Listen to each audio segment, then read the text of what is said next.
Hi everyone and welcome to the Aussie Bakery. Today I'm going to show you how I make my pavlova. To make a pavlova you need 6 egg whites, 1 tablespoon of corn flour or cornstarch, 1 teaspoon of cream of tartar, 1 1/3 cups of caster sugar or very fine granulated white sugar, 1 teaspoon of vanilla extract and 1 teaspoon of white vinegar. Now before we start making the pavlova, there's 2 things to do. First of all, trace a circle the size of the pavlova that you're going to make onto a piece of baking paper. The second thing is to preheat your oven at 200 degrees Celsius, which is about 395 degrees Fahrenheit. The next thing you need to do is get the whites from 6 eggs. Now I break my eggs separately into a cup just to make sure I don't get any eggshell or any yolk into my egg white, because that will stop your pavlova from being a success.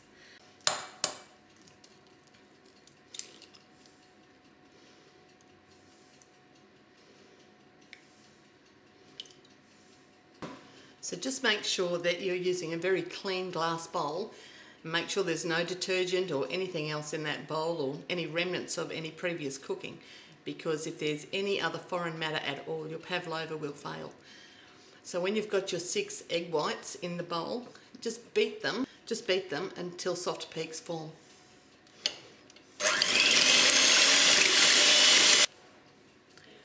When you've half beaten your egg whites, that's the time to add 1 teaspoon of cream of tartar.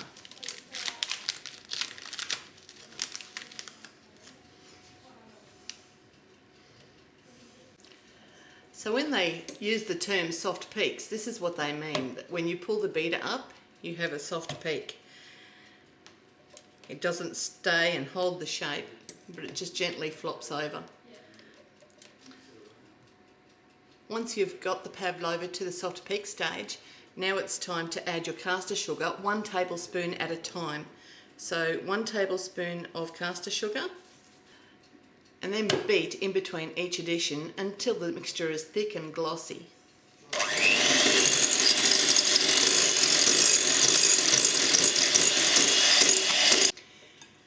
When you get to the last tablespoon of sugar, just add 3/4 of the corn flour to the sugar and add that all to the meringue mixture. As you can see, it's already holding firm peaks like a good meringue. It's thick and it's glossy and it's looking beautiful. So just put 3/4 of the corn flour mixture in with the sugar, and that last teaspoon you're just going to use that to powder the baking paper. So add the sugar and the corn flour to the mixture.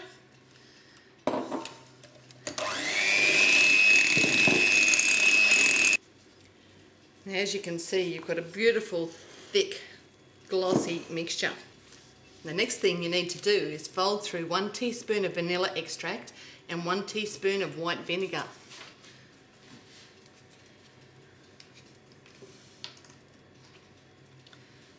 That's 1 teaspoon of vanilla extract and 1 teaspoon of white vinegar.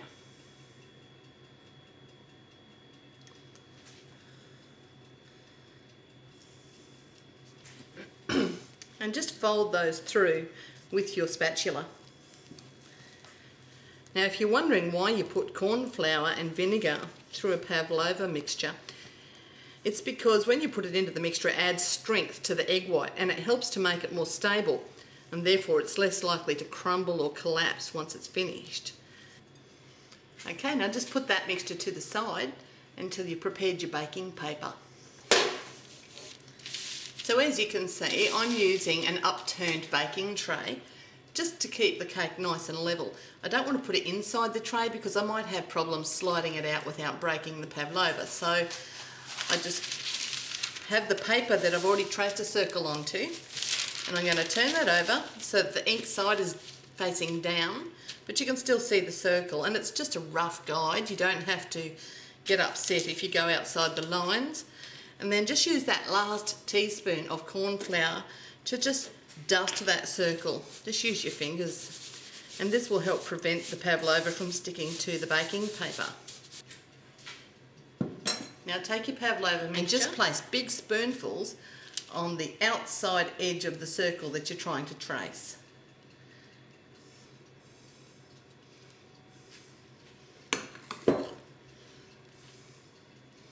And then fill in the middle section and push that down.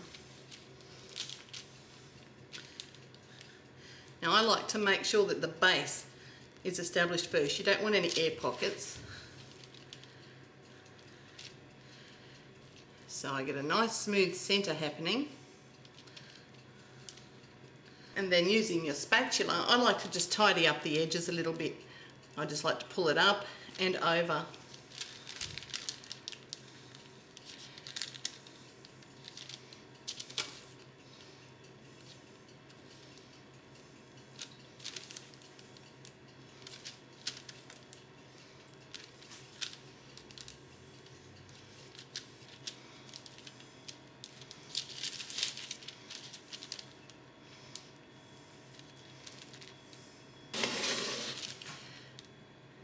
And once you've made the edges look nice and smooth like that, then it's time to just make sure that you've got a bit of a hollow in the middle for all of your decorations later.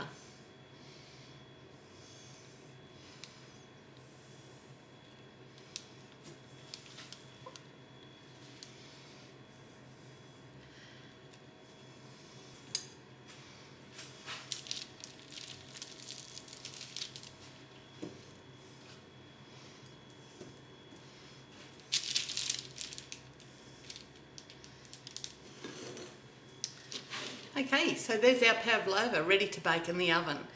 So I know I told you to preheat your oven at 200 degrees Celsius, or it was 395 degrees Fahrenheit, but now I want you to turn your oven down, if your oven is preheated, to 100 degrees Celsius or 215 degrees Fahrenheit.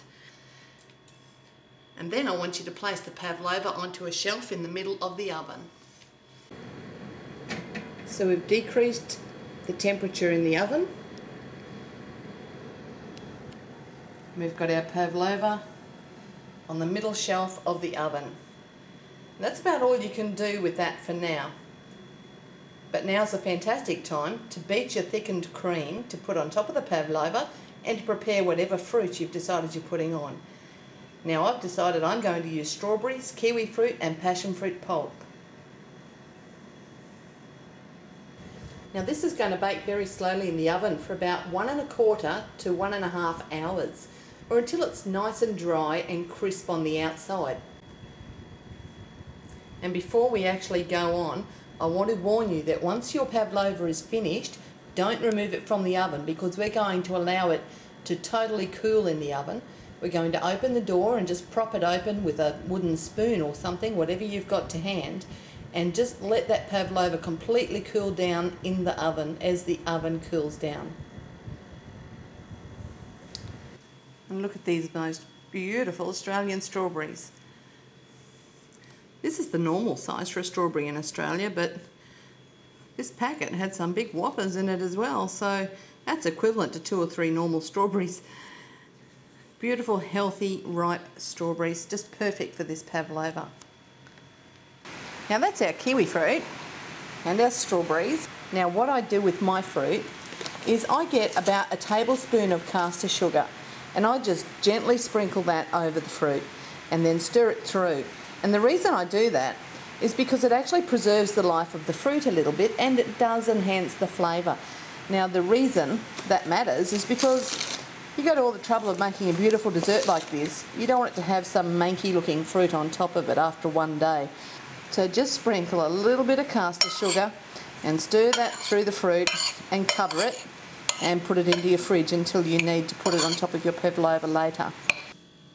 So once your pavlova is finished cooking, it should be nice and dry and firm to the touch. So just turn the heat off completely and prop the door of the oven open with a wooden spoon or anything else that you've got handy, just to let the oven cool down very gradually with the pavlova inside. And this will prevent a lot of the cracking and crumbling that goes on with pavlova. So when you remove your pavlova from the oven and gently put it onto a plate, I've just added lashings of thickened cream, which I've whipped up. And then I've added some passion fruit pulp.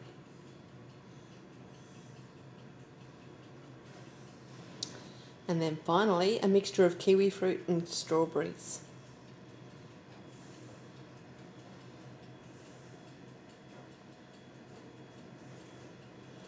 Now, I'm not really sure who created the recipe for pavlova. The New Zealanders tend to think they did, and the Australians tend to think they did. Now, I've done a little bit of research on Google, and I think I'm prepared to say that the New Zealanders came up with this recipe. So be sure and check for my blog channel and my latest recipe on the Aussie Cooking Show, and I'll see you next Sunday.